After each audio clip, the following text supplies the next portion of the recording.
कानून वापसी नहीं तो घर वापसी नहीं का नारा हमारा है। अगर कानून वापसी नहीं होगे तो राकेश टिकैत बच्चा करूंगा। सरकार मान नहीं रही, ज्यादा कैडी पड़ रही सरकार। दिल्ली में जाने के लिए रास्ते खुली है, वैसे बैरिकेटिंग करोगे, इनकी जांच होगी सबकी।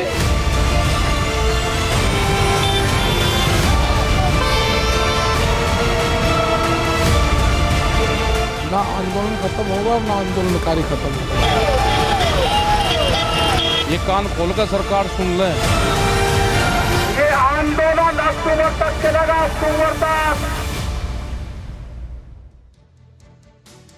नमस्कार, आप सभी का स्वागत है। आज हमारे इस खास पेशकश में हम आपको बताना चाहेंगे, अभी राकेश टिकैत जी से सीधी बात हमारे साथ हमारे स्टूडियो में मौजूद है। हर कोई ये जानना चाहता है कि अब आगे क्या होगा, बल्कि हर कोई यह जानना चाहता है कि राकेश टिकैत जी अब आगे क्या करने वाले हैं। देश की जनता, देश की सरकार, हर एक के मन में सवाल है। और उससे भी बड़ा सवाल यह है कि क्या यह मामला सिर्फ बॉर्डर तक सीमित रहेगा? क्या यह मामला फिर से बातचीत तक आएगा? क्या यह मामला किसी निष्कर्ष पर पहुंचेगा? ऐसे कई सारे सवालों के जवाब देने के लिए इस वक्त स्टूडियो में मैं स्वागत करना चाहता हूं राकेश टिकैत जी का। आपको क्या इंट्रोडक्शन दूं मैं? आपको हर कोई जानता है और आपने कई सरकारों की बड़ी मदद की है, लेकिन अब आमने सामने हो रहा है आपका। मेरे साथ में यहां से शुरू करना चाह रहा हूं। सबसे पहले वरिष्ठ पत्रकार आलोक मेहता जी हैं। सर, स्वागत है आपका। डॉक्टर गिरीश कुमार झा मेरे साथ है, कृषि वैज्ञानिक, IARI पूसा, आपका भी स्वागत है। सर, आपका प्रोफेसर AK मित्तल हमारे साथ हैं, आपका स्वागत है सर। आप ITI दिल्ली से हैं। डॉक्टर गिरीश कुमार झा की अगर मैं बात करूं तो प्रिंसिपल साइंटिस्ट हैं, division of agriculture economics, IARI Pusa campus Delhi. ये इनका पूरा इंट्रोडक्शन है। लेकिन सर, प्रदीप सर हमारे साथ हैं। अक्सर आपने प्रदीप जी को देखा होगा। Pradeep Singh sir senior journalist हैं और मेरे साथ विकास गुप्ता सर हैं, सीनियर एडवोकेट हैं। राकेश जी, शुरू कर रहा हूं इस शो को। सबसे पहले मेरा सवाल ये है जी, ये बताइए कि अब 6 फरवरी को क्या होने वाला है? नहीं, 6 फरवरी को तो बहुत इस तरह के प्रोग्राम हुए हैं पहले भी। पहले प्रोग्राम क्या होते थे कि रास्ते जाम होते थे, लोग रास्ते जाम करते थे, कॉल दे दी, कंट्रोल किसी का होता नहीं था और दे दी ना, उनको खोलने का कोई टाइम था। हम कॉल देते हैं, हमने कहा कि 3 घंटे रास्ते जाम रहेंगे 11 बजे से 2 बजे तक। उसमें एम्बुलेंस, स्कूल, शादी, ये सब उसमें फ्री रहती है। जो लोग वहाँ रुकते हैं, अगर कोई वहाँ पर लोग रुक जाते हैं, हमें जनता पूरा सहयोग देती है। जो रुकते हैं हम उनको केले का, चाय का, उसका इंतजाम करते हैं, अपनी बात कहते हैं उसको। वे बड़े खुश होते हैं। जनता कह रही थी आप बिल्कुल ठीक कर रहे, उन्हें नमस्ते करेंगे, पानी पियाओगे। पहले आंदोलन करते थे पॉलिटिकल आदमी, लाठियाँ चलाते थे, शीशे तोड़ते थे। हमने जो नेगेटिव थॉट था उसको पॉजिटिव थॉट में बदला। 1 घंटे का कॉल दिया तो लोग 1 घंटे में अपनी बात 1 घंटे में कह दी। अधिकारी आएंगे, उसको ज्ञापन दे दिया, चले गए। ये है हमारा कोई मकसद नहीं है। राकेश जी, अब देखिए, ये तो आपने कभी किया ही नहीं ना। मैं अभी एक उदाहरण दूंगा। 2019 में आप ट्रैक्टर रैली लेकर आए थे। 2018 में तब कोई उत्पात हुआ था ना? कोई उत्पात नहीं हुआ था। हमारे मन में जो सवाल बार बार आता है वो सवाल ये है कि राकेश जी अब चाहते क्या है, अब क्या आगे चाहते हैं, उनकी क्या मांग है? मांग वही कंटिन्यू कर। लोग को मांग का नहीं पता चला क्या? सबको पता है, लेकिन मैं जानना चाहूंगा। फसलों की कीमतें दे दो, फसलों के भाव किसान तय करेगा और सरकार से बात पंच करेंगे, ये होगा। अब लेकिन सरकार ने ये कहा कि 1.5 साल के लिए हम इसको रोक देते हैं। नहीं, क्यों? बीमारी को सर, किसी का कैंसर हो जाए तो उसको 1.5 साल के लिए रोकता है क्या बीमारी को? ये किसान का कैंसर है, ये 1.5 साल नहीं रुकेगा, ये खत्म होगा। मतलब गोदाम पहले बन जाएंगे, कानून बाद में आएगा। आपको क्या, मैं ये सीधे सीधे आपसे जानना चाहता हूँ, किसान के लिहाज से राकेश टिकैत जी को क्या डर लग रहा है इस कानून के लिहाज से? अभी भी क्या हो रहा है, इससे कंज्यूमर भी मरेगा। जब अनाज तिजोरी में बंद हो जाएगा तो क्या होगा? उससे कोई निकाल सकता है तिजोरी से अनाज को? ये नहीं किसी ने सवाल करा कि किस रेट में आप खरीद रहे हो, और कंज्यूमर को, जो यहाँ पे हमारे लोग रहते हैं शहरों के अंदर, उसको किस रेट में खरीदना पड़ता है। ये कोई सवाल नहीं हुआ कि ये कितना रेट में बेच। सवाल आने वाला आंदोलन ये भी होगा कि किस में खरीदोगे। हमने यही तो कहा कि मिनिमम सपोर्ट प्राइस पे खरीदो। 18 रुपये किलो पे आप खरीद के आटा आप कितने पे बेचोगे? आप 11 रुपये पे आप बाजरा खरीद के 140 रुपये पे बेचोगे? आप मारोगे पब्लिक को? पब्लिक को पता रहना चाहिए कि सरकार का ये रेट है और आप कितने में बेच रहे हो। मैक्सिमम प्राइस भी तय होंगे देश में, ये गुंडागर्दी नहीं चलने की।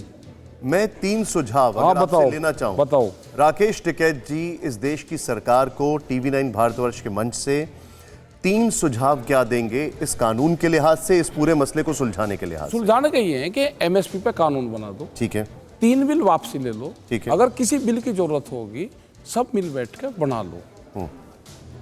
देश में तो कृषि मंत्रालय ही नहीं है, ये धोखा दे दिया पूरे देश की जनता को। कृषि मंत्रालय नहीं है देश में, ये इतनी बड़ी बड़ी बिल्डिंग बननी नहीं है कृषि मंत्रालय, कोई फार्मूला है ही नहीं। मतलब किसान की नहीं आप सुनोगे, देश में अगर अनाज कम हो गया आप विदेशों से मंगवाओगे, किसान को मारोगे, ये अब नहीं चलने वाला। आप किसान को बताओ ना कि क्या चाहिए आपको, हम पैदा करके देंगे, लेकिन किसान की सपोर्ट कौन करेगा? आज धान चावल 8 रुपये किलो में उसकी खरीद हो रही है। क्या जो मेरे शहर के भाई, मेरे पत्रकार और हमारे सीनियर सब लोग बैठे हुए हैं, क्या इनको 12, 20, 40 रुपये किलो में मिलता है क्या? ये बीच का गैप कहाँ है? अरे किसान भी मार दिया और वो भी मार दिया, जो बीच के लोग हैं इनको तलाश करने आए हैं। तो आप लोग भी सब मार दिए। 2 सुझाव आपने ये दिए कि सबसे पहले MSP पे कानून लाओ। MSP पे कानून बन जाएगा। हमने ये नहीं कहा कि MSP पे सरकार खरीद करेगी ना, जितना सरकार को खरीद करना उतना कर लो, लेकिन जो व्यापारी खरीद करेगा, जो बेचेगा, वो उसके कम पे ना खरीदे। हमने यही तो कहा है ना सरकार को, उसमें सरकार का 1 रुपया खर्च नहीं होना। लेकिन जो व्यापारी को भाई उसमें अगर उसको नुकसान हो रहा है तो मत व्यापार करे वो खाने का। उसको अगर नुकसान है खरीदने में, उसको उसमें नुकसान है, वो कपड़े की दुकान कर ले, लेकिन इससे कम पर ना खरीद करे। और हमको अगर बेचना होगा सस्ता, हम आपस में बेच लेंगे किसी को। और दूसरी चीज आपने ये कहा है कि अगर कानून लाना ही है तो उसके ऊपर बाद में बातचीत कर सकते हैं। बाद में बातचीत करो। जैसे भूमि अधिग्रहण एक्ट आया, भूमि अधिग्रहण एक्ट आया कांग्रेस के टाइम पे, कांग्रेस पार्टी शामिल होगी। स्टैंडिंग कमेटी की चेयरमैन थी सुमित्रा महाजन, वो बीजेपी में थी। हमने जो कोर्ट करा है, हम भी गए हैं तो सुमित्रा महाजन के पास में गए, अपनी जो अपील, जो दलील थे सुमित्रा महाजन ने सुनी। सारे पार्टियों के लोग थे, सारे नॉन पॉलिटिकल लोग थे, सब किसान संगठन थे, सबने अपने सुझाव दिए और एक बेहतरीन भूमि अधिग्रहण देश में बना। उसके बाद में इनकी सरकार आई। जिस सरकार की स्टैंडिंग कमेटी की चेयरमैन, जिस पार्टी की चेयरमैन स्टैंडिंग कमेटी की चेयरमैन हो भूमि अधिग्रहण में, उस भूमि अधिग्रहण को फिर इन्होंने सरकार आती चेंज करने की कोशिश करी गई। भाई कोई बीमारी है, किसी हकीम ने बता रखा तुम्हें कि तुम अपने ही पार्टी के लोगों को उसकी बात नहीं मान रहे। मतलब कौन इस साजिश के पीछे है इस पार्टी के? ये पूर्ण रूप से गलत चीज है, नहीं होनी चाहिए। ठीक है, आपको जाना है कोई, आप सुझाव तो लोगे ना, किसान से भी आप पूछोगे। किसान मर गया है देश में, आत्महत्या कर रहा है, कर्जा में हो गया है, उसके फसलों के रेट नहीं दोगे, उसको कर्जा दोगे, क्यों दोगे? 350 से 350% किसान ब्याज देता है। 1 लाख रुपए का, एक दिन का, एक रात का 10,000 रुपए ब्याज देता है। वो मार दिया किसान इन्होंने। कोई सुनने वाला है? भाई बैंक में 1 लाख रुपए हमको जमा करने, मुझे कल निकालने, कोई बैंक रात में सोकार बन जाएगा? तो आपकी कोई सुनने वाला नहीं है। 11 दौर की बैठकें हुई, आपने ये सब बातें रखी उसमें? वहाँ कोई सुनने वाला नहीं है। वहाँ पे वो 11 दौर की बैठक धोखे देते हैं सब लोग। तो उसमें होता क्या था? कुछ भी नहीं, हम कहते थे भाई इनकी वापसी करो, वे कहते जी वापसी तो होने की नहीं। लेकिन क्या मजबूरी है लोग? इतनी लंबी घंटों बैठकें चलती थी, उसमें यही वहाँ कुछ नहीं होता था अंदर। वहाँ तो ऐसे अधिकारी बैठे सारे, ऐसे एक मंत्री यहाँ बैठा, वो पर्ची दे रहा, वो पर्ची दे रहा, वो ये बोल दो, ये बोल दो, ये बोल दो, ये होता था। उनके भी ऊपर कोई न कोई है, वे वहाँ से जाते थे, फिर बात करते थे, चाय पीने के बाद में फिर बात करके आते थे। इसके सरकारों का ये नहीं पता कि सरकार को चला कौन रहा है।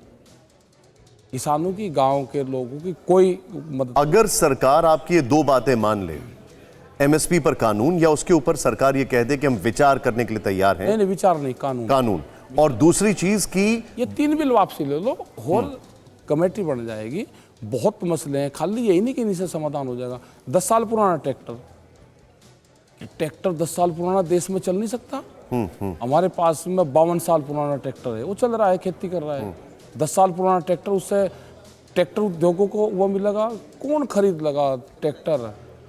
अरे हम तो पंजाब और वहाँ से और आसाम से जो चाय बागानों में उसमें वो चलता है, किसी ने ले लिया, उसको पुराना ट्रैक्टर ले लिया 70-80 और इतने रुपए का, उसको चला लिया 15-20 साल, वो काम कर देता है। लेकिन राकेश एक बात मुझे बताइए, ये जो आंदोलन चल रहा है, ये आंदोलन तो सिर्फ बिल पर है ना? जो बिल कानून, ये बाकी सारी चीजें ये बाद में बात होंगी, ये बाद में बात होगी, ये तो बात होगी, ठीक है। कमेटी बना लेंगे और कमेटी में बहुत सवाल है, आप बात सुनो और वो कमेटी फिर बढ़ती रहेगी और उससे। अब राकेश जी, क्योंकि इसका हमने एक फॉर्मेट बनाया है, नहीं सबसे बात मैं चाहूंगा सभी मेहमानों से हम ज्यादा से ज्यादा समय राकेश जी को देना चाहेंगे, लेकिन आप लोगों का ओपिनियन और आप लोगों का इसमें विजडम हमारे लिए जरूरी है। सबसे पहले डॉक्टर गिरीश कुमार झा सर, इस पूरे मामले में मुझे ये जानना है आपसे कि सरकार का जो स्टैंड है, क्या उसमें फ्लॉज हैं?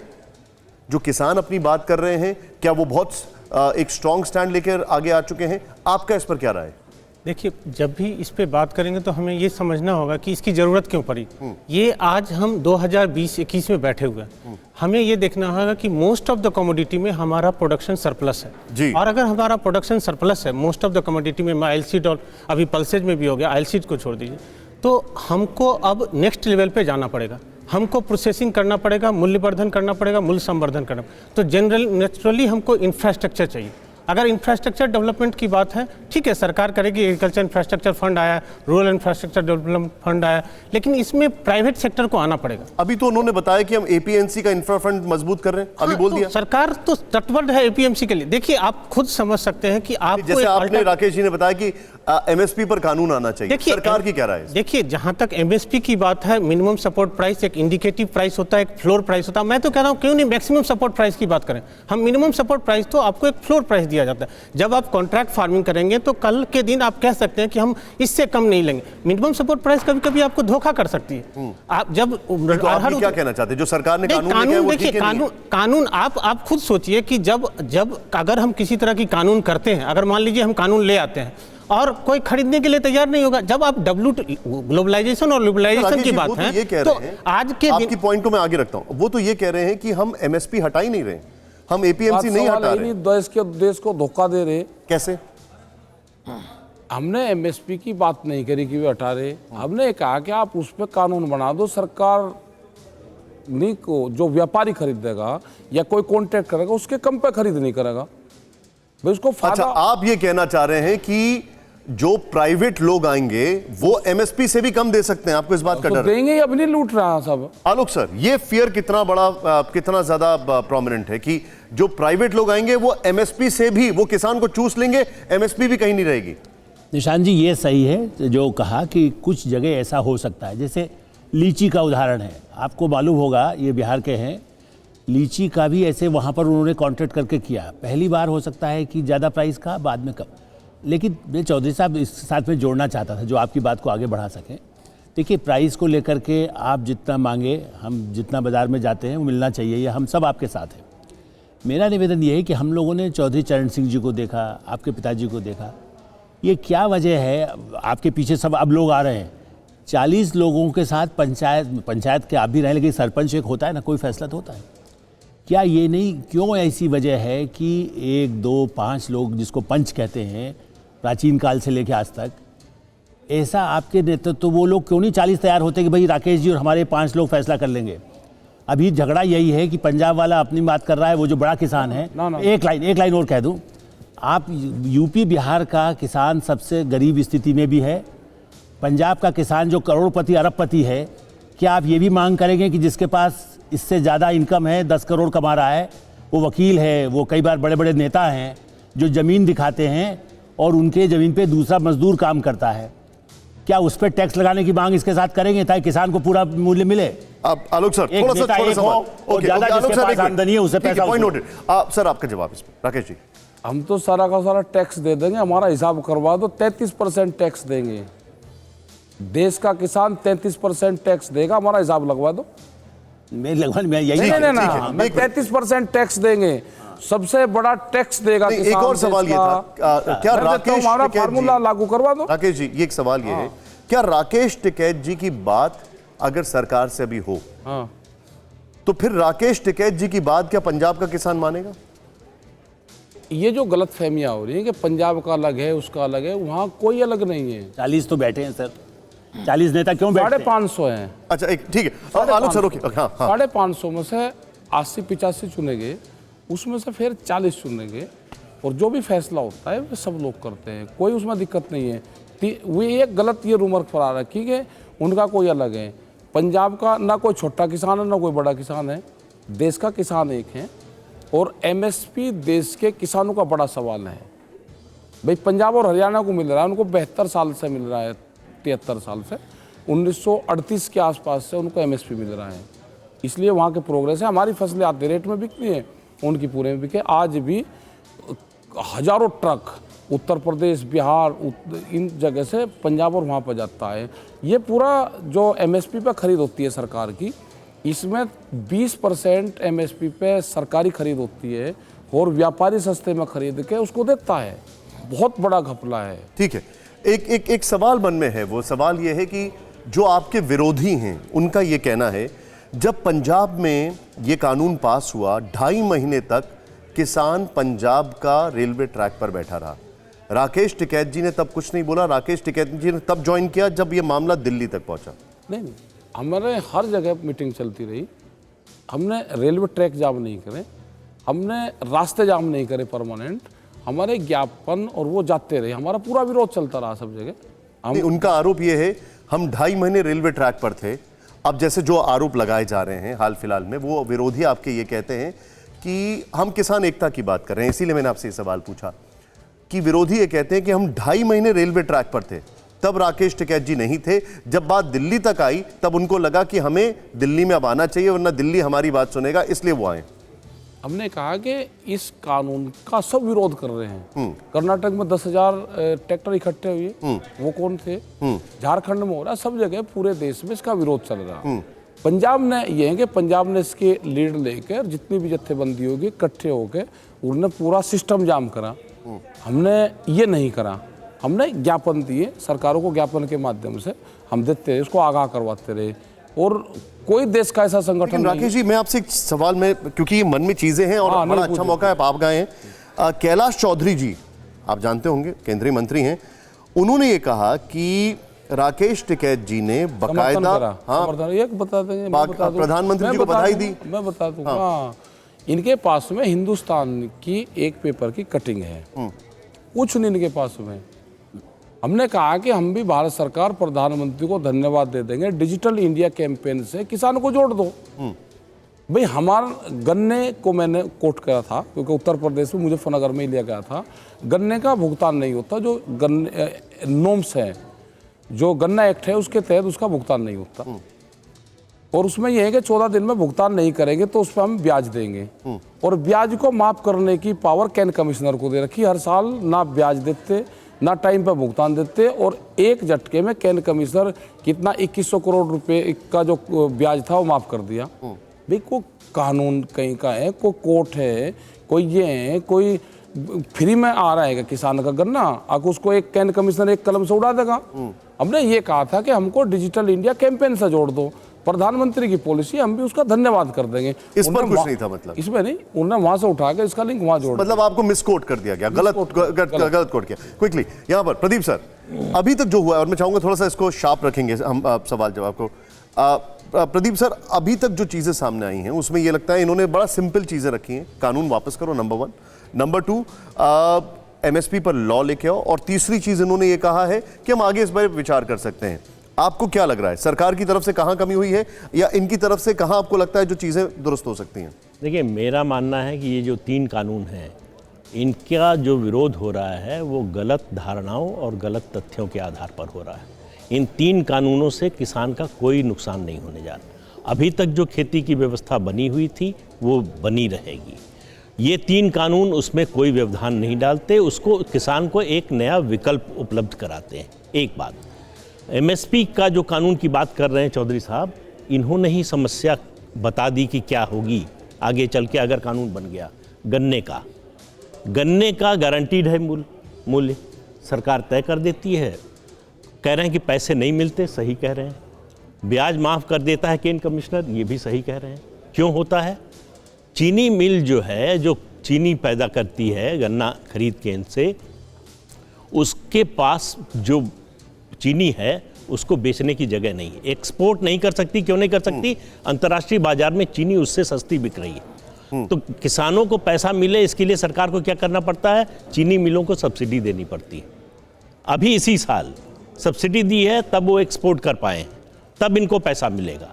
अगर गेहूं धान पर एमएसपी कंपलसरी हो गई, कानून बन गया उसका, तो जो चौधरी साहब ही खुद ही कह रहे थे कि नहीं खरीदना है व्यापारी को तो ना खरीदे, नहीं खरीदेगा तो किसान कहाँ जाएगा। राकेश जी सवाल ये है जो एक मिनट दो थोड़ा शार्प रखिए सर। हाँ, अगर एमएसपी कानून बन गया तो सरकार को जो खरीदना है वो तो खरीदेगी, उसमें तो कोई दो राय नहीं है। निजी व्यापारी जब उसको व्यापार में फायदा नहीं दिखेगा तो खरीदना बंद कर देगा। उसको यहाँ से सस्ता गेहूं बाहर मिल रहा है, उसको उस व्यापार में रहना होगा तो इंपोर्ट कर लेगा। किसान गेहूं लेके कहाँ जाएगा, इसका जवाब दें ये लोग। राकेश जी बड़ा लॉजिकल। हाँ, जब तो हम कह रहे मतलब किसान की चीज सस्ती बिकेगी, क्या वो सस्ता बेच रहा है उसको ना करे ना वो व्यापार, वो दूसरा कर लेगा। किसान अपने वो तो कर लेगा, किसान क्या करेगा? हम ये किसान सस्ते में नहीं बेचेगा, किसान ये करेगा। क्या करेगा? राकेश जी एक मिनट यहाँ पर नहीं। राकेश जी इन्होंने क्या बोला वो अलग है। देखिए उनका ये कहना, मैं आपको एक बता, उन्होंने कहा अगर एमएसपी का कानून आ गया, अगर जैसे आपने कहा हमने मान लिया एमएसपी का कानून आ गया, एमएसपी का कानून आने के बाद अगर वो मिनिमम सपोर्ट प्राइस पर किसान के पास कोई चीज है वो बेचना चाहता है, सरकार ने तो खरीद लिया, लेकिन जो प्राइवेट बायर है वो खरीदने से मना कर देता है। क्यों? क्योंकि उसको लगता है वो दाम भी बहुत ज्यादा हो गया और मैं इतना कर नहीं पाऊंगा, वो बाहर से ले लेगा। फिर आप क्या करेंगे? फिर लेकिन फिर वही वेस्टेज होगी। अरे क्यों होगी भाई, हम दोनों आज नहीं हो रही हमारी वेस्टेज, आज भी तो हो रही है। ठीक है, आज कोई उसमें महंगे में बेच रहे। प्रोफेसर साहब आपका टेक इस पर। देखिए पहले थोड़ा सा करेक्शन है निशान जी कि आज मैं प्रोफेसर की जगह किसान की तरह जी जिला अलीगढ़ ब्लॉक खैर गांव में थे जी, आज भी खेती करता हूँ। ओके। और खेती हो रही है। हाँ। तो मैं दो बात कहना चाहूँगा जी, एक तो एमएसपी की मसला है और एक आपका फार्म बिल का। देखो एक चीज़ लोग कहते हैं कंज्यूमर की बात की, भाई साहब ने टैक्स की बात की, 33% की बात की, तो ये बात हमको समझनी चाहिए कि जो अन्नदाता अन्न दे रहे हैं वो एक प्राकृतिक उत्पाद है और वो पैदा होता है मिट्टी, हवा और पानी से। एक और चीज भी है सर, मेहनत। एक मिनट अभी आऊंगा। किसान की मेहनत। निशान जी सुनिए, तो बेसिकली पैदा होता है मिट्टी, हवा, पानी से, और कौन लाता है? किसान की मेहनत। वो टूल है, किसान टूल है।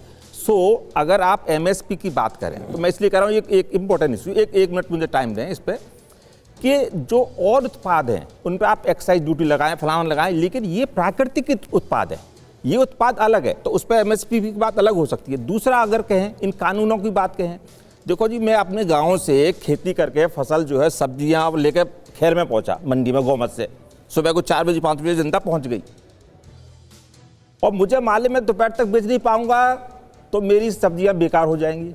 जो भाव मुझे आड़तिया ने दिया वो मुझे मंजूर करना, कम ज़्यादा हुआ। तो उस तरह से हमारे यहाँ किसान का, हम लोगों का संरक्षण होना चाहिए। अब दूसरी बात, एज ए प्रोफेसर हम लोग साइंस के विद्यार्थी हैं। साइंस क्या है? Science is a way of logical thinking. तो लॉजिक मुझे ये कहती है कि जहाँ 4 आदमी बैठे हैं और मेरी प्रोड्यूस को ले रहे हैं, उसकी जगह मैंने 10 कर दिए तो मेरी चॉइस बढ़ गई। तो मैंने कहा बल्ले बल्ले भाई ये तो कानून बहुत बढ़िया है। फिर हमने क्या किया, आपके यूएस के कानून और आपके और एशियन कंट्रीज़ के कानून, फार्म बिल 1933 में यूएस से पहले लेके आया, 1933 में सब अध्ययन किए। तो मुझे लगता है, देखिए फार्म बिल में या तो साहब बताएं, ठीक है साहब, कोई कमी ये कोई बता नहीं रहा, और मैं कहूँगा अगर आप पूछें, I don't want to be judgmental. नहीं सर, लेकिन वो तो राय मैं कह रहा हूं, उनकी बड़ी एक सिंपल बात है, एमएसपी पे कानून आ जाए, उनकी पहली डिमांड ये है। देखिए एमएसपी मसला दूसरा है, एमएसपी बिल्कुल अलग मसला है, और एमएसपी पे कानून आना चाहिए, डिस्कशन होना चाहिए, डिबेट होना चाहिए, लेकिन वो मसला अलग है और उस पर बात होनी चाहिए। क्यों नहीं करना चाहिए भाई? अच्छा सर, मैं टिकैत साहब से ज्यादा सवाल जवाब लूंगा, इसलिए आपने पॉइंट ऑफ व्यू रखा है। एक चीज और है, एक चीज मैं कहूंगा, जो कहते हैं कि भाई आप इनको वापस कर लो, कैंसिल कर लो, एक चीज किसी ने बात नहीं कही और मैं आज कहूंगा इस प्लेटफॉर्म पे, वो मैं कहूंगा इस लॉ में, और हमारे यहाँ हमारे जो नेता हैं, किसानों के नेता हैं, जो हमारे नेता हैं, उनको भाई ये भी लगता है, ये राजनीति ये भी हो सकती है कि आज तो भाई 1000 किसान आ गए, 500 किसान आ गए और कल को हमने आंदोलन किया जी 4 ना आए, तो उसका एक है, इस कानून में हमको एक्सपायरी डेट कर दें। सही है भैया 5 साल ऑटोमेटिकली एक्सपायरी डेट, ठीक है। एक मिनट विकास सर, सवाल यह है कि अब एक एलिमेंट ऑफ रिजिडिटी, यानी कि बहुत ज्यादा स्टबर्ननेस दिखाई दे रही है उस पक्ष की तरफ से सुप्रीम कोर्ट की भी नहीं बात मानी जा रही है, कुछ भी नहीं माना जा रहा है, तो फिर सोल्यूशन क्या होगा?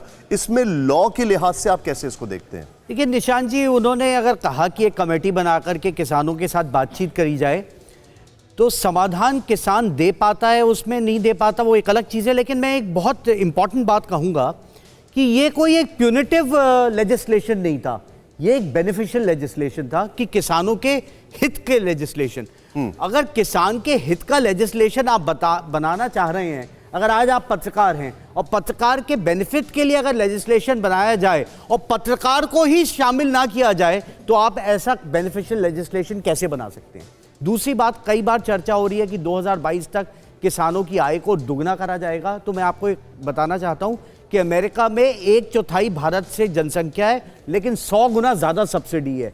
आप प्राइवेट प्लेयर को ला करके देश में किसान की आय को दुगना कर पाए 2022 तक, मुझे लगता है इस बात में सच्चाई नहीं है। ठीक है, आप ये कहते हैं कहीं ना कहीं जिस तरह से आज गोभी अगर 1 रुपए, और मैं ये कई प्लेटफॉर्म्स पे, मतलब आपका ये कहना है कि किसान को ही इन्वॉल्व नहीं किया गया इसमें? बिल्कुल, जो सबसे महत्वपूर्ण पॉइंट नोटेड। राकेश जी, बहुत तेजी से मैं आपसे कुछ सवाल दूंगा।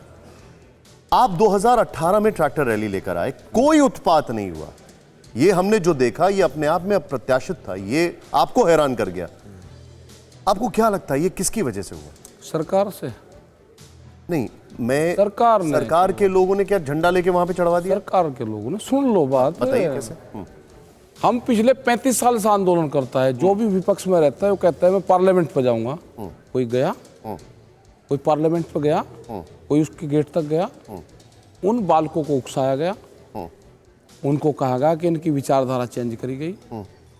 सिखों के खिलाफ पूरा दंगा भड़काने की साजिश थी, ये पिछले 1.5 महीने से चल रही थी। ये किसकी साजिश थी? सरकार की। अच्छा, राकेश जी, क्योंकि आपने ये बात बोली, ना सुन लो बात मेरी। ठीक है, बिल्कुल ठीक है। उन्हीं का धार्मिक झंडा करवा, कुछ बच्चों को भड़काया गया, रात को उनसे बयान दिलवाया गया 7 बजे के लाल किले पर झंडा फहराओगे, सुबह ही वे 9 बजे लाल किले पर जा लिए, ऊपर तक जा लिए। उसी धार्मिक उसका झंडा, एक किसान संगठन का झंडा वहां पे कर दिया गया। जिस दिन जांच होगी इस सारी चीजों की, उस दिन ये कठगड़े में खड़े होंगे। अच्छा, मुझे दिल्ली पुलिस का मिसयूज करा गया वहां पे। ठीक है, मैं आपकी बात, चलिए मैं आपकी बात कुछ क्षण के लिए मान लेता हूं। ठीक है, 2 सवाल मेरे आपसे। पहला सवाल, क्या आपको नहीं लगता वो जो आपका एक बयान था जिसमें आपने कहा था हम बक्कल खोल देंगे, वो आपके खिलाफ चला गया? मैं तो 2-3 चीजें कही। आप देखिए इमोशनल आदमी है, हर कोई जानता है, लेकिन वो बयान आपके खिलाफ नहीं चला गया। नहीं, अगर गांव की भाषा समझ रहे तो उसका कोई हमारे पे इलाज नहीं। मैंने कहा ये चैनल, एक राकेश जी मैं क्लियर कर दूं, ये चैनल आपको कहीं पे भी कटघरे में खड़ा नहीं, कोई नहीं, मुझे उससे कोई फर्क नहीं पड़ता। मैं ये जानना चाहता हूं कि आपका वो बयान, क्या आपको नहीं लगता वो आपके खिलाफ चला गया, जो आपने कहा बक्कल खोल देंगे? बक्कल का मतलब होता है चादर खोल के आवेंगे यहाँ पे। दिल्ली में कौन रोकेगा भाई? दिल्ली हमारी है नहीं क्या? एनजीटी ने बता दिया कि 10 साल पुराना ट्रैक्टर नहीं चलेगा, सरकार की जिम्मेदारी नहीं थी। हमने कहा कि 10 साल पुराना ट्रैक्टर दिल्ली की सड़कों पे ही चलेगा, जो हमारे खेत में चल सकता है, पंजाब से वो दिल्ली तक आ सकता है। 10 साल पुराना ट्रैक्टर वो दिल्ली की सड़कों पे चलेगा वो। ठीक है, आपने इसका जवाब दे दिया।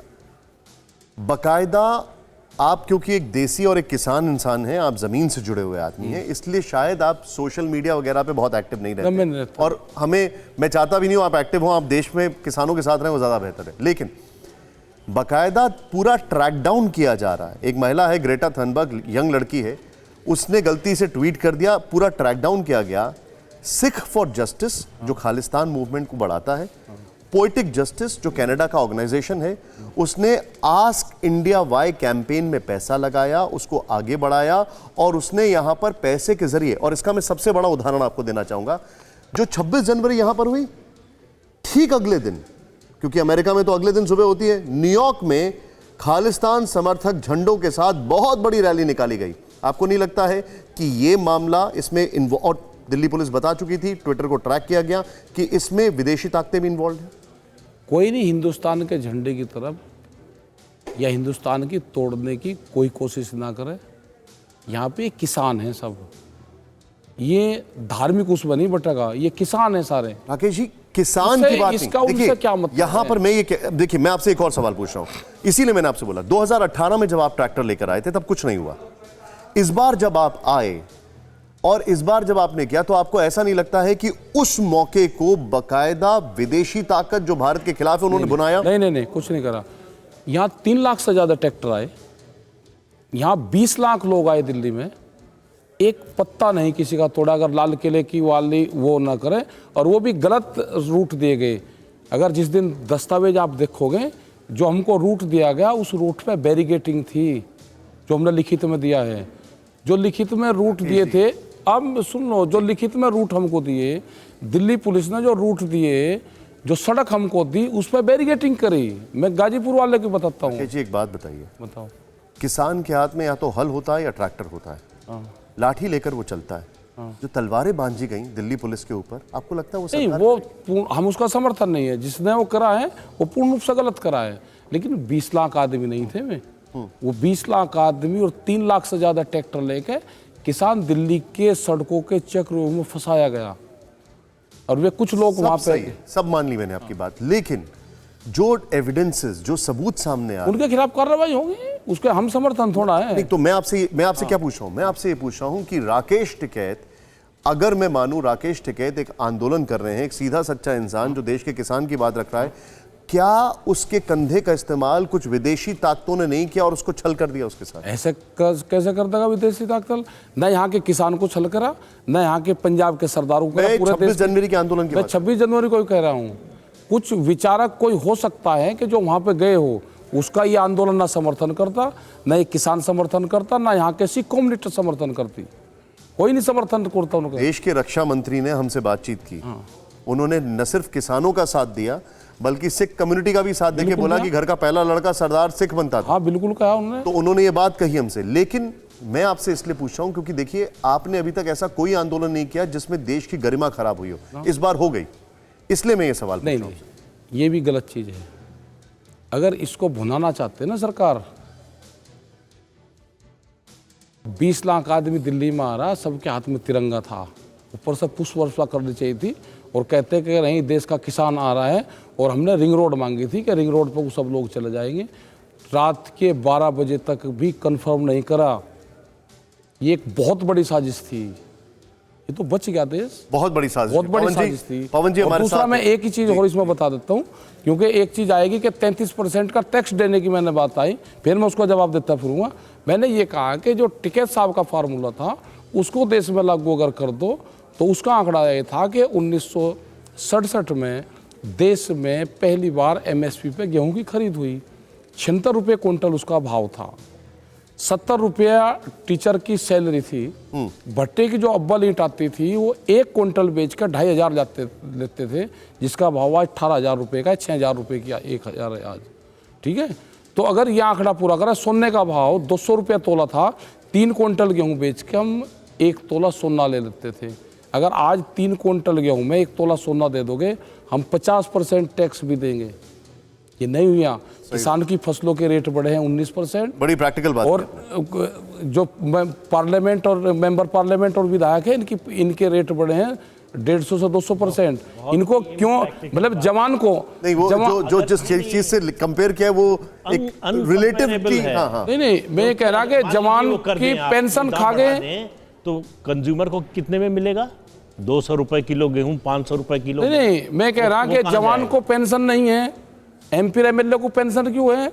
अगर जवान की पेंशन नहीं होगी तो इनकी भी पेंशन खत्म करनी पड़ेगी आपको।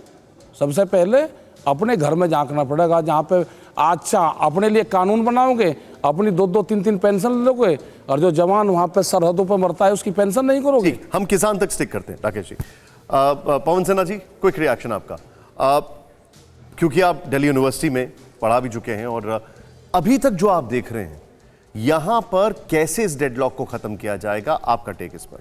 देखिए, बड़ी स्पष्ट चीज़ है, डेडलॉक ये क्रिएटेड डेडलॉक है। मैं माननीय टिकैत जी हमारे साथ हैं, बहुत सारी चीज़ें इसमें ऐसी हैं जो क्रिएटेड हैं, जो मूलतः है नहीं। पहले ही दिन जब मीटिंग होती है तो उधर सरकार भी ये कह रही है कि ये चीज़ नहीं होगी, इसके अलावा होगी, और उधर जब हमारे किसान भाई जाते हैं तो वो भी कहते हैं ये चीज़ हाँ या ना में बता दो। तो ये डेडलॉक ऐसे क्रिएट जो किया गया है, ये ऐसे ख़त्म नहीं होगा। इसके लिए बहुत सीधी सी चीज़ है, पुनः दोनों लोग मिलकर बैठें, बात करें, नहीं तो एक नई पॉलिटिकल इक्वेशन तैयार होनी शुरू हो चुकी है 27 तारीख से, और ये पॉलिटिकल इक्वेशन ये इलेक्शन तक खिंचती रहेगी, जो मेरा अपना सोच है इसमें, और उससे देश का फ़ायदा होने वाला नहीं है, न किसानों का फ़ायदा होने वाला है, और ख़ास तौर से जो मध्यम और छोटा किसान है, छोटी आय वाला किसान है, उसका फ़ायदा ये बिल्कुल नहीं होने वाला जी। तो पुनः सब लोग टेबल पर बैठें और पुनः बात करें, और ये बात में ये स्पष्ट हो कि हमें न्यूनतम क्या चाहिए, अधिकतम क्या चाहिए, और उस पर जो अभी कल बात कही भी है भाई जी ने कि प्रधानमंत्री भी उसमें बैठे और गृह मंत्री भी उसमें बैठे, तो और कृषि मंत्री बैठाना तो ज़रूरी है, तो ये सब लोग बैठे और नई चीज़ों से शुरुआत करें, तभी ये होगा, अन्यथा नहीं होगा। क्या राकेश जी ये भी एक मांग है कि जो अभी तक केसेस लगाए गए हैं, जो किसानों के खिलाफ केसेस हुए हैं या जो भी केसेस हुए हैं, उनको वापस लिया जाए? देखो ये भी आया था मेरी नॉलेज में, अभी ये नहीं है, ये भी बातचीत होगी सारे जो हिरेंस क्राइम। आप फिर से बातचीत के लिए तैयार हैं? हमने तो उसी दिन से कह रहे हैं कि बात बिना कोई समाधान नहीं है, भाई बात तो करो, सरकार कहाँ है? मतलब राकेश टिकैत TV9 भारतवर्ष पर हैं, राकेश टिकैत जी कह रहे हैं हम बातचीत के लिए तैयार हैं, बातचीत करो तो। सारी कमेटी का ये है कि बात तो होनी चाहिए ना, बात अच्छा। तो हो, बगैर बात के क्या समाधान निकाल लोगे? मुझे एक बात बताइए, मैंने जो सवाल पूछा था कि कानूनी जो केसेस हैं उनको वापस करने की कुछ ऐसी मांग है? वे क्यों नहीं वापसी होने चाहिए भाई? जिसमें क्या हो गया उसकी पूरी जांच हो जाए, जो दोषी होगा उसको सजा दो। ठीक है।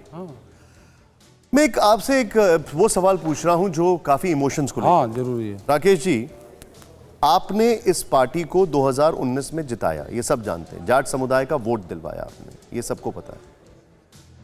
क्या राकेश टिकैत जी इस बात से आहत थे कि उनको अरेस्ट करने के लिए कोशिशें शुरू हो गई? नहीं। क्या इस बात से आप? मैं तो 48 बार जेल गया, जेल से नहीं डरता कोई। जेल से कौन डरता है? जेल तो घर होता है। अगर आंदोलन करोगे और वाई लुटोगे। मामला किसानों का था, नहीं। अभी तो 26 जनवरी का उत्पात बनता जा रहा था ये। नहीं, ये गलत था, पूर्ण रूप से साजिशन था, और जिस हिसाब से ये उसको ख़त्म करना चाहते थे मूवमेंट को, वो गलत था। हमारे ऊपर पुलिस लाठीचार्ज करे, हमको गिरफ्तार करे, कोई दिक्कत नहीं है, पुलिस पीछे हैं, और गुंडे विधायकों के साथ में गुंडे आगे रहेंगे और बुजुर्गवारों को पीटेंगे और एक सरदार कम्युनिटी को बदनाम करेंगे कि ये देश के गद्दार है, और उन पर जाते हुए पत्थरबाजी हुई सहारनपुर के अंदर। ये तो बर्बाद कर दिया था देश इन्होंने, पूरा किसान भी बर्बाद कर दिया था और पूरा सरदार कम्युनिटी बर्बाद कर दी थी। नहीं तो जो आप इस बात से आहत नहीं हुए जो? नहीं, वो नहीं था। अगर गुंडे लोग ऊपर पुलिस से बात करिए, हम तो दस्तावेज मांग रहे थे, ये भी गलत जानकारी देते रहे कि गिरफ्तारी हो रही, गिरफ्तारी कर रहे, गिरफ्तारी दे रहे, कोई वहां पर वो नहीं था। हम तो कानून को मानने वाले, हमें सिस्टम का पता है सारा, कहाँ क्या होता है। राकेश जी, कई पॉलिटिकल नेता आपसे मिल रहे हैं, बातचीत कर रहे हैं, क्या आपको नहीं लगता है कि अब इस मामले में इसको पूरी तरीके से राजनीतिक रंग देने की कोशिश की? ना, कोई आदमी पॉलिटिकल और नॉन पॉलिटिकल इस आंदोलन से वोट तलाश मत आना। एक एग्जांपल, लेकिन मैं आपको एक उदाहरण देता हूं। क्षमा दिल्ली चाहता हूं मैं। सर, एक सेकंड लूंगा। दिल्ली सरकार ने 3 केंद्रीय कृषि कानूनों में से एक की अधिसूचना जारी कर दी थी, जबकि बाकी 2 अन्य पर विचार किया जा रहा था। यह कहानी है 1 दिसंबर की। 17 दिसंबर को जब मामला बढ़ने लगा, आपका आंदोलन चरम पर आने लगा, तो केजरीवाल सरकार ने विधानसभा का 1 दिवसीय सत्र बुलाया। चर्चा के दौरान केंद्र सरकार पर निशाना साधते हुए मुख्यमंत्री अरविंद केजरीवाल ने कृषि कानून प्रतीक जो है उसको फाड़ दिया, और इनमें से 2 कानूनों पर, एक तो उन्होंने अधिसूचना जारी कर दी थी, 2 पर उन्होंने कहा था कि हम बातचीत करेंगे। अब उन्हीं के पार्टी के नेता आपके पास आते हैं, आपसे मिलते हैं और बोलते हैं कि हम सबका विरोध कर रहे हैं। आप इसको कैसे देख रहे हैं? देखो, मेरा सीधा सवाल यह है, का काम है सर देखिए, मेरा सवाल यह है कि क्या इस मामले में राजनीति अब आप लोगों के ऊपर हावी नहीं हो रही है?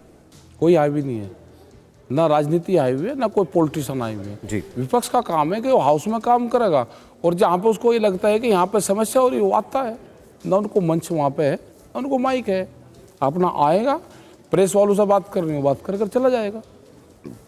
उनका कोई इन्वॉल्वमेंट इसमें नहीं है और ना इसमें वोट का कोई मामला है कि इसमें कोई वोट कर लगा।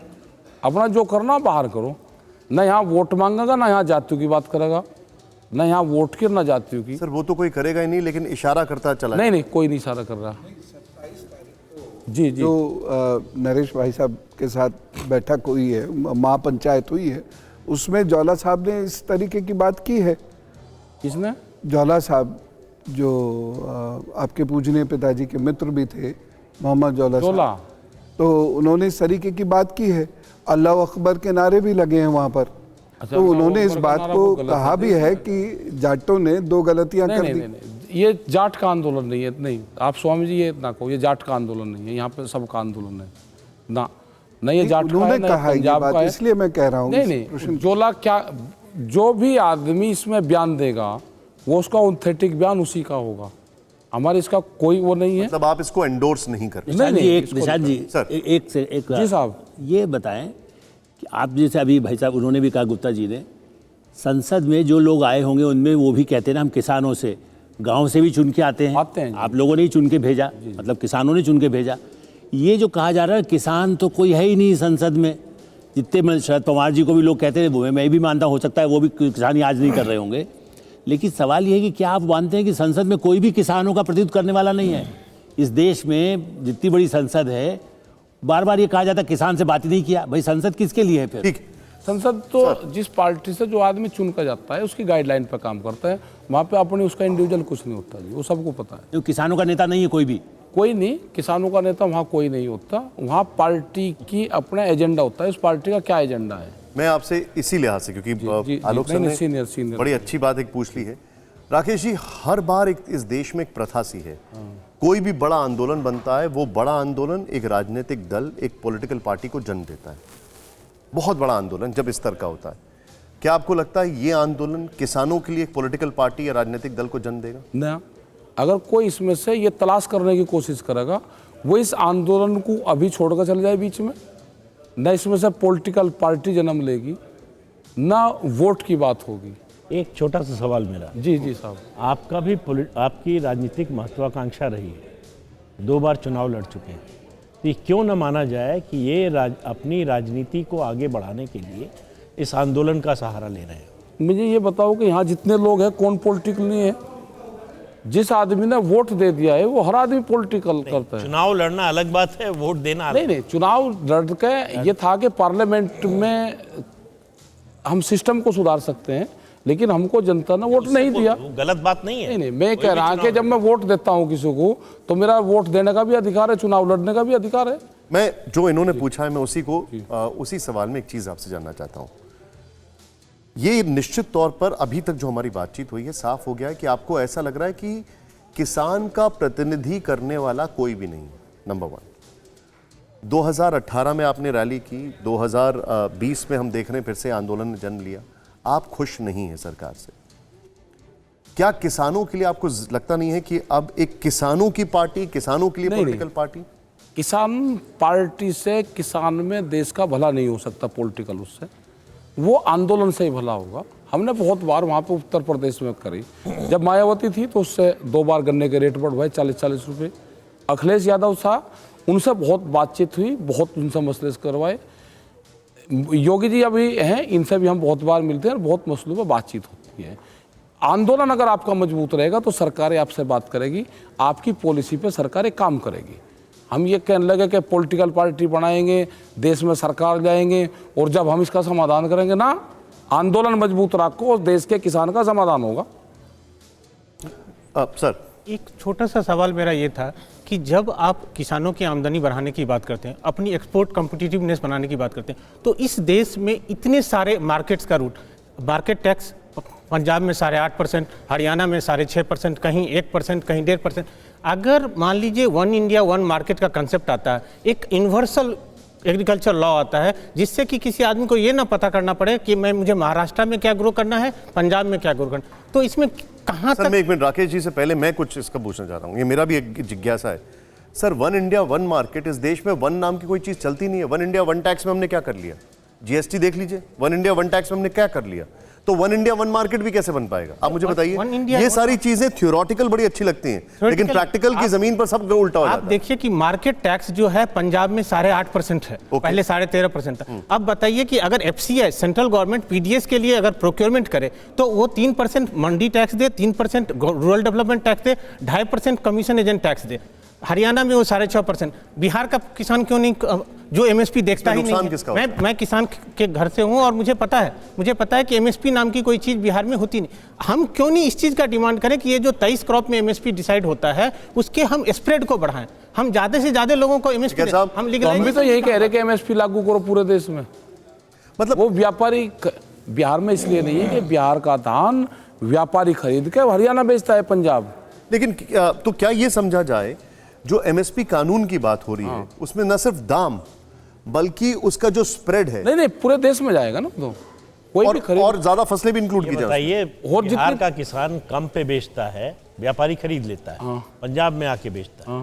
पंजाब का किसान MSP पे बेचता है, ठीक है। पंजाब का किसान आत्महत्या करता है, बिहार का एक भी किसान आत्महत्या नहीं करता।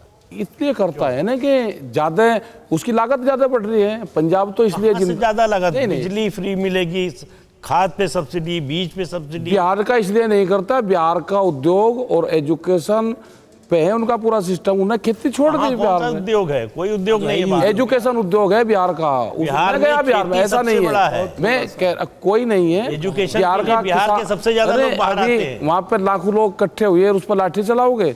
बिहार के लोग की हैं कि भी आंदोलन कर लें? वो तो मोरल इतना डाउन कर दिया, खत्म कर दिया बिहार। तो उसने एक चीज, बिहार का मोरल कभी डाउन नहीं हो सकता। उसने एक चीज चुन ली। मैं गया था बाबूजी बिहार में, बिहार ने एक चीज चुन ली कि खेती से कुछ नहीं होगा, अपने बालकों को पढ़ाओ, वही उनको उद्योग धंधा है, अपने बालकों को एजुकेशन। मैं आपसे जो इन्होंने प्रदीप जी ने सवाल पूछा, मैं उसको और थोड़ा सा आगे बढ़ाता हूँ। सवाल ये है कि बिहार के किसान, उसका MSP से ताल्लुक नहीं है, वो आंदोलन नहीं कर रहा है। जो MSP पे ज्यादा बेचता है वो आंदोलन कर रहा है पंजाब का किसान। नहीं कह रहा कि बिहार में तो आंदोलन हो रहे हैं, उसको दिखाओ तो। और जब MSP लागू हो जाएगी, उसके कम पे उसकी खरीद नहीं होगी। आप बनाओ ना उस पर कानून। अगर सस्ता बेचना आएगा बिहार के किसान को, बेच लगाओ, वो उसका अंडरस्टैंडिंग व्यापारी की है। लेकिन जब कानून बन जाएगा तो उससे सस्ता नहीं बेचेगा ना। जो आज उसकी लूट कर रहा है व्यापारी, वो लूट नहीं करने का, खाने बिना मर जाएगा वो कुछ नहीं मरने का। आप कानून बनवाओ ना। अभी क्या चिंता है? देश में 30 लाख लोगों ने आत्महत्याएं करी किसान ने। 21 साल में 30 लाख लोगों ने, किसान ने आत्महत्याएं करी। आत्महत्या का आंकड़ा क्या दिखाते हैं कि 4 लाख। आप एक मुझे बात बताइए, क्या आपको ये अजीब नहीं लगता है कि जिस प्रदेश में कई आत्महत्याएं अक्सर होती हैं, उस प्रदेश के इरिगेशन स्कैम वगैरह सारी चीजें चल रही हैं और वहाँ के ही सरकार के भागीदार लोग आपसे मिलने आते हैं और आपके साथ वो आंसू बहा के चले जाते हैं और आप लोग देखते हैं? नहीं, हमने महाराष्ट्र की बात कर रहा हूँ। कौन वहाँ पे आ रहा है?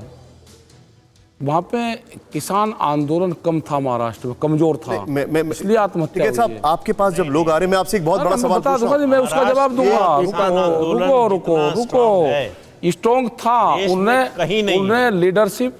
अभी शरद जोशी साल में, एक मिनट सुनो ना, 4 बार वो आए, शरद जोशी चुपचाप आए, आंदोलन किया, अपना ज्ञापन दिया, मांग कुछ वहां पे आंदोलन, चले गए। शरद जोशी वहां के लीडर थे।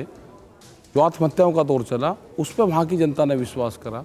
वो प्रो मल्टीनेशनल कंपनी हुई है, आंदोलन वहां पे फिर खड़े हुए। आप क्या, और शरद जोशी कॉर्पोरेट फार्मिंग के सबसे बड़े समर्थक थे। क्या राकेश तो जब तो वे शरद पवार देश में सबसे बड़ी कॉर्पोरेट फार्मिंग करते हैं। मैं कह रहा कि MSP पे कानून क्यों ना बने? जो भी कोऑपरेटिव खेती करेगा MSP पे, आप कानून में क्या दिक्कत है किसी की? आप वापस MSP में आपसे एक और चीज पूछा हूं। क्या राकेश टिकैत जी, देखिए आपने राजनीति आपको अच्छी तरीके से पता है, आप चुनाव लड़ चुके हैं और आपको अच्छी तरीके से पता है ये क्या खेल होते हैं, और आप किसान नेता भी हैं, आप दोनों के बीच का ब्रिज भी बन सकते हैं। मैं आपसे ये सवाल इसलिए पूछ रहा हूं कि आपको ये कहीं ना कहीं मन में नहीं लग रहा है, संसद चल रही है अभी, राजनेता आपके पास आ रहे हैं, किसान आंदोलन एक तरीके से आंदोलन टूरिज्म बन गया है इन नेताओं के लिए। आते हैं, आपके साथ देते हैं, फोटो खिंचवाते हैं, चले जाते हैं। चले जाओ। हमने तो ये कहा कि आपका काम वहाँ पार्लियामेंट में, वहाँ पे अपना करो जो कुछ करना है। आपने बोला ये? बोला तो आपको क्या देश में विपक्ष कमजोर है, इसीलिए तो आंदोलन करने पड़े। मुझे एक बात बताइए, हाँ जी। जब आपके पास ये लोग आ रहे हैं तो आपने इनसे बोला कि आप हमारी मांग पार्लियामेंट में रखें? हमने तो कह रहे हैं उनको सबको, हम तो सबको कह रहे हैं पिछले 2 तो महीने आपको हैरानी नहीं हो रही कि कोई कुछ बोल नहीं रहा है, बस हंगामा कर रहा है? नहीं हो रहा तो जब भी तो आंदोलन चल रहा। अगर देश में विपक्ष मजबूत होता तो इन आंदोलनों की थोड़ा जरूरत थी। अच्छा। ये हाउस में बिल बने हैं तो वहीं निपटारा हो जाता। तो एक बात मुझे बताइए, अभी तक 4 बड़ी किसानों की महापंचायत हुई हैं 29 जनवरी से, मैं देख रहा हूं बहुत बड़ी महापंचायतें की हैं। इन महापंचायतों के पीछे का क्या इरादा है?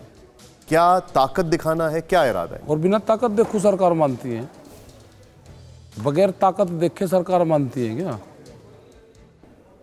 फिर पंचायत है, कल फिर जा रहे, सब जगह पूरे देश में पंचायत होगी, पूरे देश में जाएंगे। सरकार 40 लाख ट्रैक्टरों का टारगेट है, डरती है सिर्फ 40 लाख ट्रैक्टरों का टारगेट जाने है। का डर होगा तो सरकार डरेगी। नहीं, ऐसा नहीं। हमने ये कहा कि मीटिंग हो रही है, लोग बुलवा रहे हैं, लोग इकट्ठे हो रहे हैं, अपने आप हो रहे हैं। 40 लाख ट्रैक्टरों को इस आंदोलन से जोड़ेंगे। मुझे एक चीज ये और बताइए, बताओ। आप ताकत दिखा रहे हैं, क्या ये ताकत एक राजनीति की नहीं, जमीन भी तैयार कोई कर रही है? भी आदमी, राजनीतिक पार्टी इसमें से वोट तलाश मत करे। मैं राजनीतिक पार्टी की बात नहीं कर, अब मैं सिर्फ राकेश टिकैत जी की। नहीं, हम क्या यहाँ पर एक राजनीति की जमीन नहीं, महापंचायतों कोई से नहीं, तैयार नहीं, कोई नहीं है, इस तरह का कोई मैटर नहीं है। आप कभी चुनाव नहीं लड़ेंगे? नहीं, हम चुनाव लड़ेंगे, कभी नहीं लड़ेंगे चुनाव। आप कभी चुनाव नहीं लड़ेंगे? कभी चुनाव नहीं लड़ेंगे, ना किसी को वोट के लिए कहेंगे जी, 2 बार ना कभी वोट के लिए कहेंगे। बालियान साहब को जिताने में आपका बहुत बड़ा हाथ है। नहीं, अगर मैं गलत चलो नहीं वो तो क्या था वो कहने नहीं चाहिए, वो हमने कह दिया भाई, मैंने किसी को वोट दिया, मेरी पत्नी ने किसी को वोट दिया। राकेश जी ये बताइए, ये आप चूंकि एक बड़ा ही पॉलिटिकल पार्टी वाले क्या कहते हैं, जैसे आपने कहा ना कोल्ड स्टोरेज बनाएंगे, वो अपने उसमें धर लेंगे, क्या ये सारे पूंजीपति कोई भी जितने भी हैं वो सब बाहर रहें ये मान करके? जो पार्टियां तो यही कहती हैं ना 5 आदमी को मिल जाएगा, आपको भी लगता है कि कोई पैसा लगाए बिना कोल्ड स्टोरेज? सरकार तो FCI के ज़माने से, FCI में कितना करप्शन है आप नहीं जानते हैं। MSP आप कह रहे हैं, कितने लोग करप्शन में जेल भी गए हैं, और क्लर्क से लेकर के ऊपर तक। आपको लगता नहीं है कि कोल्ड स्टोरेज वगैरह के लिए कोई पैसा लगाने वाले होने चाहिए? चाहे बड़ा किसान ही हो, वो भी तो पूंजीपति है, उसका पूंजी को बाहर करके कैसे किसानों की सुविधा होगी? आप पूंजी को बाहर लगावे आवे, लेकिन सरकार को हमको सपोर्ट तो देनी पड़ेगी। ये लुटेंगे बाबूजी, लुटेंगे ये पूरे देश को। उसका तरीका ये बताइए। कंज्यूमर पूंजी के खिलाफ हो ये क्यों कहते हैं? नहीं, हम कहाँ कह रहे? लेकिन राकेश जी, एक हमने चीज नहीं है, कहा, क्योंकि आलोक भाई साहब ने फैक्ट्री बात- लग रही है, फैक्ट्री लग रही है, इंडस्ट्रीज लग रही है, तो वे भी तो लगी है ना, इंडस्ट्रीज लग रही है तो शुगर खरीद रही है। बिल्कुल। उसमें WTO में जैसे बहुत सी चीज़ें हैं, जैसे चीनी पे 100% ड्यूटी है, उसका रेट एक तय हो गया। इसी तरह से अगर बाहर से कोई चीज़ आने की है, उस पर हम टैक्सेस लगा सकते हैं, जो इंपोर्ट ड्यूटी है वो हम लगा के उसको कंट्रोल कर सकते हैं। सबसे पहले अपने किसानों को हमको सपोर्ट करनी पड़ेगी। हम WTO की जितनी भी मीटिंग बाहर गई, अर्जेंटीना में थी, सुरेश प्रभु वहाँ पे गए, हमने उनसे यहाँ पे भी मीटिंग करी, और अर्जेंटीना में मैं हाउस के अंदर थे, हम वहीं जो OP थे, हमने उनको बुला कर 2 बार वहाँ पे भी मीटिंग करी, और हमने कहा कि भारत सरकार को ये स्टैंड लेना चाहिए। उन्होंने अपना स्टैंड लिया, और USA को वहाँ से अपना पूरा डेलीगेशन पहले दिन वहाँ से ले जाना पड़ा। हम बाली में गए, सब जगह हम गए। मैं WTO की जितनी भी मीटिंगें बाहर होती है, हम किसान संगठन की तरफ से सब जगह जाते हैं, भारत सरकार को एडवाइस देते हैं, उनको बताते हैं कि आपको ये काम करना है, ये स्टैंड आपको लेना है, तो जब स्टैंड लेती है वो। तो अब जब सरकार, देखिए आपकी बातचीत सरकार से रही है, बल्कि मैं ये कहूंगा कि राकेश टिकैत के साथ भारत सरकार की कम्युनिकेशन लाइंस हमेशा खुली रही हैं। अभी ये मसला 26 जनवरी वाला ऐसा हो गया कि दिलों में दरार आ गई और मन में शक शुबा आ गया। मैं आपसे ये जानना चाहता हूं, अभी के हालात में सरकार से आप कह रहे हैं बातचीत के लिए तैयार हैं, इस मन से आप कह रहे हैं, पहले भी आप कह चुके हैं, तो ये बातचीत होगी कैसे? अब कौन फैसला करेगा? जब सरकार चाहेगी, उनके पास में पूरा सिस्टम है, हमारा ऑफिस सिंगो है, हमारी कमेटी है, उनका सब सिस्टम उनसे बात करें। देखिए, उनका ये कहना है कि हमने कानून पर 1.5 साल के लिए रोक लगा दी और हम जो बोलेंगे उस पर बातचीत के लिए तैयार हैं। अभी हाल में, मतलब 3 दिन पहले जो बजट आया उसमें APMC के लिए इंफ्रा फंड मजबूत करने की बात की। सर हमारे साथ थे उस दिन। उन्होंने ये कहा कि MSP आपका जो है वो कहीं नहीं जा रहा, उन्होंने ये कहा कि मंडियां कहीं नहीं जा रही, उन्होंने ये कहा कि किसान कभी भी कॉन्ट्रैक्ट से खुद हट सकता है, लेकिन जो प्राइवेट कंपनीज हैं अधिकार किसान के पास, तो फिर दिक्कत कहां पर आ रही है? बिहार में मंडी का क्या हाल हुआ? मंडी तो बंद करी नहीं बिहार में, 4 में बंद कर दी थी, घास जम गए इतने बड़े बड़े। और मंडी का मतलब एमएसपी नहीं है। उत्तर प्रदेश जितने भी स्टेट है वहाँ पे मंडियाँ हैं, मंडी का मतलब एमएसपी नहीं है। आप जाके उत्तर प्रदेश के ललितपुर में जाकर देखो, मंडियाँ रात को 11 बजे से सुबह 4 बजे तक चलती है। सब लूट लिया सब कुछ, एमएसपी के नाम पे वहाँ से खरीद होती है, बाहर बेचते हैं। नेफेड की वहाँ पे खरीद शुरू करवाई, दालों की सस्ते में खरीद करी वहाँ के व्यापारियों ने, और किसान को लूटा गया और वहाँ के अधिकारी जाके मिल गए। जब ये कानून बन जाएगा कि इससे कम पे खरीद ही नहीं होगी, तो आधा भ्रष्टाचार उसी में खत्म हो जाएगा सारा। सरकार को 1 रुपया नहीं लगाने की जरूरत है। सवाल है राकेश जी, सबके मन में सवाल है कि जो सरकार कर रही है उससे नुकसान आड़तियों का हो रहा है, और उनकी लॉबी जो है वो बहुत मजबूत है। ना आड़ती को तो होगा नुकसान। जब ये एमएसपी बन जाएगा तो आड़ती तो मरेगा। जो व्यापारी हैं, कोई ये रिश्तेदार हैं कोई किसान के, ये सस्ते में खरीदते हैं ना, ये भी तो टूट जाएगा उनका नेक्सस। कोई बड़ी कंपनियां हैं, छोटियां हैं, आन दो मैदान में, लेकिन एक पैरामीटर तो तय हो जाए ना पहले। आपका आंदोलन तो उन्हीं आड़तियों को मजबूत कर रहा है। कौन सी को जी? अच्छा, जब वे सस्ते में आप खरीद कर जा रहे हैं, हम उनको मजबूत कर रहे हैं।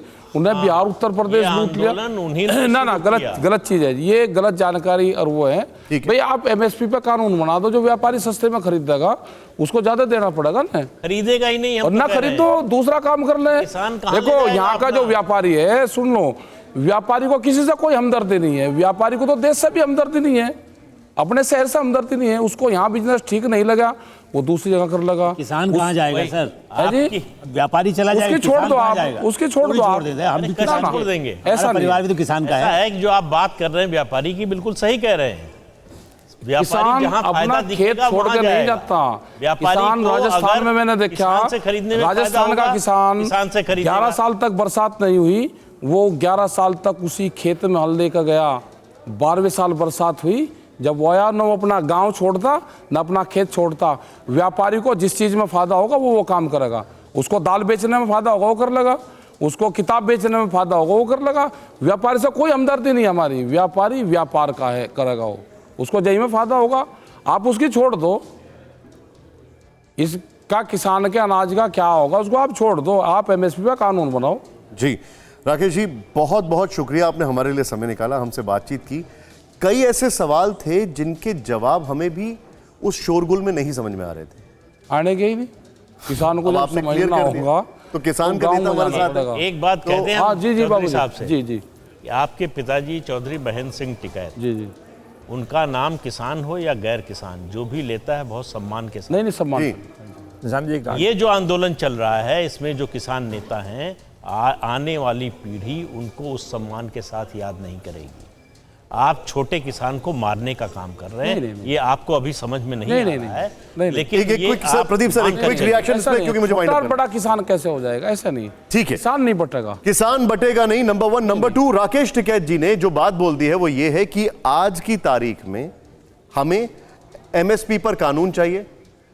नंबर 2, हमें चाहिए कि ये सारे बिल जो है वो वापस किए जाएं, उसके बाद उस पर चर्चा की जा सकती है।